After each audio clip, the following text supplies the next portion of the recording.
All right, never thought you'd see this guy again. So today I'm going to be installing hood hinges. My model, 87, first year these came out, didn't have hood hinges. So you have to take this entire thing off. And it's very cumbersome. I don't like it. So I found a guy on Facebook that sells these. He sells a bunch of parts for these things. Brand new too, OEM, right out of the box. So I'm going to go ahead and retro them on here. Now, I'm not going to be able to reuse these original holes here, so I'm just going to go ahead and cover them up. I'm going to line up the body line of the hood with this, and that should keep it from binding up. Just make sure it's very straight. Other one too. And lucky for us, it comes with hardware, so I just need to figure out what size this is, and I can go ahead and start drilling. All right, got the holes drilled. 6 for each hinge. 2 up here, 4 down here.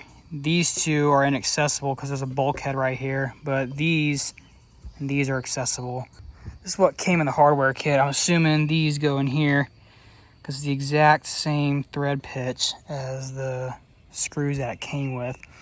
But I'm gonna go ahead and get it mounted to the hood first and then get it mounted here as well. And then we'll figure something out for this.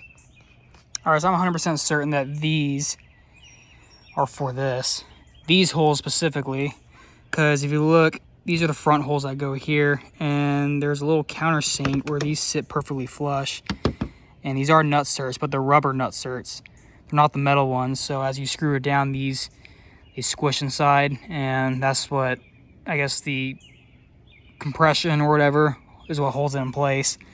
So, and it came with 6 of these, which I thought was kind of weird. I don't know where the other 2 would go, but yeah, these are them, so I can go ahead and drill a little bit bigger hole and I can get these put in place.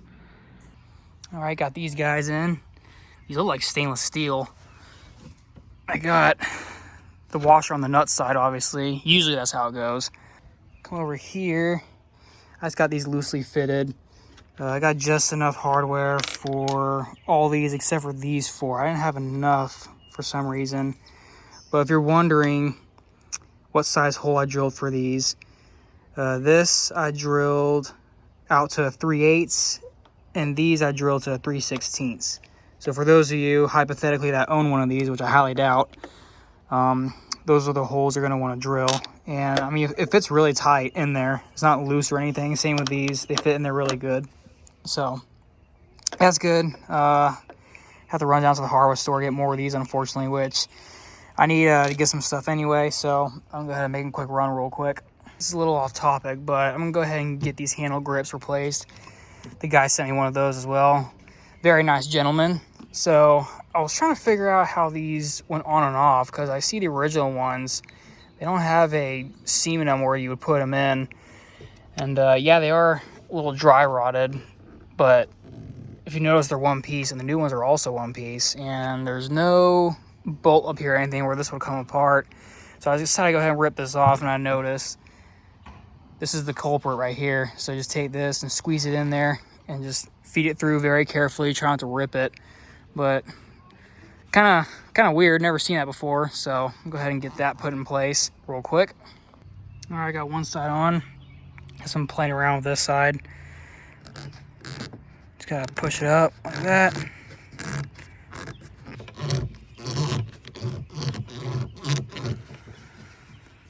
Okay, it's at the top. Now the fun part, gotta weasel this bottom piece in. I recommend using both hands, but also twisting it helps.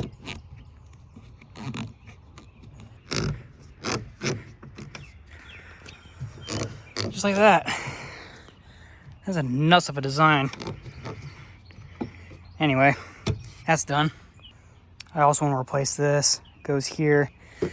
This one, I could paint it, but he's seen better days, starting to crack in this area. I replaced the hardware not too long ago, flipped it around so the acorn nut wouldn't interfere with my runner bunk here. But yeah, there's just a Phillips head screw on the bottom side, so I'm go ahead and take that off, and this whole thing should just come free, I think. All right, I was right. Just those 2 bolts came right off.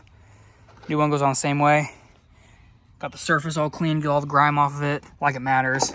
I'm gonna give this thing a bath later, but anyway, that looks a hell of a lot nicer. I like the way that looks. So I'm going to get the hardware put in, get it bolted down for good. Oh yeah, that looks a hell of a lot better. Love the way that looks. All right. Sweet. All right, here is the next day. Hinges are on. Got me 4 more screws to go inside the rubber nut certs. They were 10-24 thread, stainless steel, so they won't rust. Got these little guys right here. These came with the hinges. The guy sent me some. Nice and chrome, looking really good. Put washers on them so it doesn't ruin the fiberglass. So make sure. All right, once these are off, go ahead and pull it up like so. All right, I officially have a hood. I got these little, what are they called, retaining washers. Got little teeth on them. Keeps the bolts from pulling out. I got a little safety washer just so it doesn't dig into the fiberglass. The only thing I'm not 100% satisfied with is the swing radius. So right there it starts to catch, but that's a lot of pressure on that. I'm not sure how I feel about that. I might even make a hood prop here in the near future for this thing, just so it has something to lean up against instead of leaning all the way forward, because I don't need to open that far. But it does come out. Just take this, slide it back. So if you need a hood off completely, just take this and it slides back completely like so. Just like that, which is kind of nice. So sure beats having to screw all those 4 Allen screws down like I used to, but definitely an upgrade. Could use some fiberglass work in a few areas. I might even reinforce the inside here, add an extra layer of fiberglass just so it adds some extra strength. That's what the previous owner did down here. So I might do that all over. Added weight, but I mean this thing is flimsy. So, but that's a project for another day. I also need to get some weather strip for this hood door, just so water doesn't get in anymore, because I do have a moisture problem in here. Starting to get to these guys. This is my kill switch. I'm gonna get a different connector. I'm gonna get the actual rubber insulated ones, and got the throttle cable replaced. That was starting to stick, but it's good now. Line the hood hinges back up like so. Tighten these back down like that. Beautiful. Next order of business, windshield and gauges. Definitely a fuel gauge, because I need to keep track of how much gas I have all in the water. But that's it for now. Thank you for watching.